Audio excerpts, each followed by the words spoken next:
It was my privilege to know Malcolm since we were in second grade together at Rift Valley Academy in Kenya. Our parents and our grandparents served with Africa Inland Mission. Our parents and our grandparents also retired here in Mineola at the AIM Retirement Center.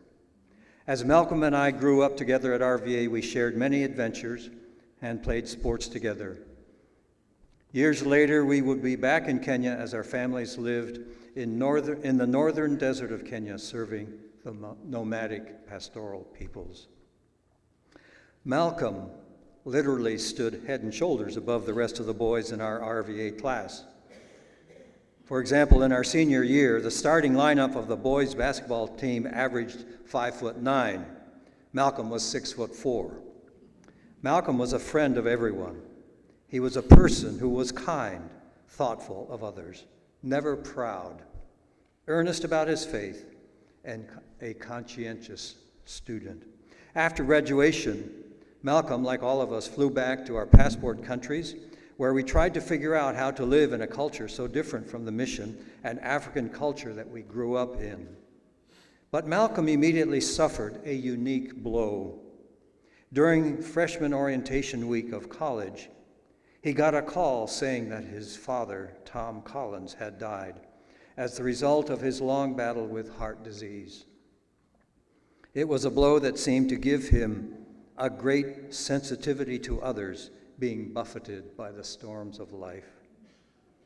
After college, Malcolm joined Lake Avenue Congregational Church in Pasadena, California, where he made lifelong friends and began his lifetime association with the 4 C's, that is, Conservative Congregational Churches Conference.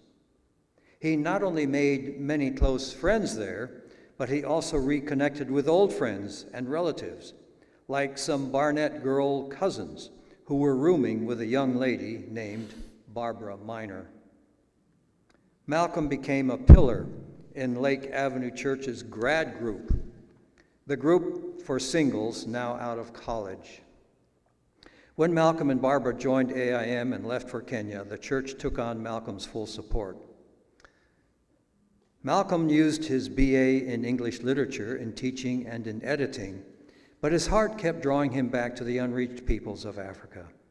He studied linguistics with an eye to translate the Bible into the Rendile language. He got a master's in intercultural studies at the School of World Mission there in Pasadena. With his faithful wife, Barbara, at his side, he joined several of us RVA grads who returned to serve with Africa Inland Mission. Malcolm and Barb worked among the Rendile people. They learned the language and joined the translation team. They got involved in many activities of ministry, all the while working to make disciples among the Rendile. Our families sometimes visited each other. We often met when parents came to RVA to pick up or drop off their kids, or to attend special events. And we sometimes went on vacation together. When AIM decided to found a training school in Kenya for African pastors and their wives to become missionaries, the principal of the new college reached out to Malcolm and Barbara, inviting them to come on staff and to design the curriculum. It would equip African workers to live with their families in remote places, to communicate cross-culturally, where those least reached with the gospel were found. Years later, as the academic dean of the missionary college, Malcolm invited us to join them on the college faculty. We had the joy of working with them and seeing scores of African missionary families trained and sent out to plant churches in unreached parts of East and Central Africa. That college continues to this day, 37 years later, using the basic principles of the curriculum they formed. Malcolm was a great encourager. He encouraged not only his students, but also his fellow missionaries. In the mission, he was always challenging missionaries to learn language better, to be all that they could be. Kenya has over 40 different tribes, and each with their own unique language, and he learned the greetings of many of these languages, delighting Kenyans when they heard their own language spoken by this tall Mzungu. Malcolm was not the kind of person who entered a room saying, "Here I am." Instead, he was always looking at others with appreciation and saying, "Kumbe, you're here." In fact, he was always saying, "Kumbe." Kumbe is a Swahili word that has several shades of meaning, like "wow," or "my goodness," or "surprise." He would say things like, "Kumbe, it's you," or "Kumbe, we made it." "Kumbe, you did it." In fact, you could say that a sense of wonder characterized his outlook on life. He made other people feel like they were amazing, wonderful, and worthy of notice. We continued to see this when we visited him in Minneapolis, where he was reaching out to a large tribal group of East Africans. The gentle giant walked among them as a friend, obviously so happy just to know them, just to be their friend. He was looking for opportunities to tell them about his faith. When Malcolm prayed, we also heard his wonder and awe of the Almighty God. He often spoke of God's mysterious ways. At the same time, Malcolm could be very determined.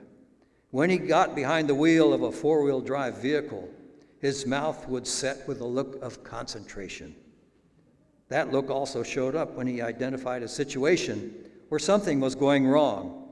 He was determined to defend and to do what was right. When Malcolm and Barbara came to live at the retirement center a couple years ago, he was the same concerned friend with open smile saying, "Kumbe, now we are here." And he was the same determined man. He was determined to get to the men's prayer meeting on the 4 afternoons of the week, every week. He was determined to drag that long, now bent-over body, pushing the walker over rough ground so he would be there with the others, faithful, just as he had lived his whole life. At the Superior Memory Care Unit, the real Malcolm would sometimes break through the clouds of dementia when he saw me. "Kumbe niwewe, it's you." Barbara faithfully visited him several hours each day, giving him an anchor to reality in a world that was growing more and more dim. But the image of God was there. We are sad to say kwaheri, or goodbye, to this lifelong friend and co-worker. He made our lives better by his love and concern and by the model of his godly life. But we are truly grateful that this is not a forever goodbye, but it is tutaonana, or we'll meet again. And when we meet him, what will he say? "Kumbe tuko hapa." Wow, here we are. We will see you soon, Malcolm, my dear brother.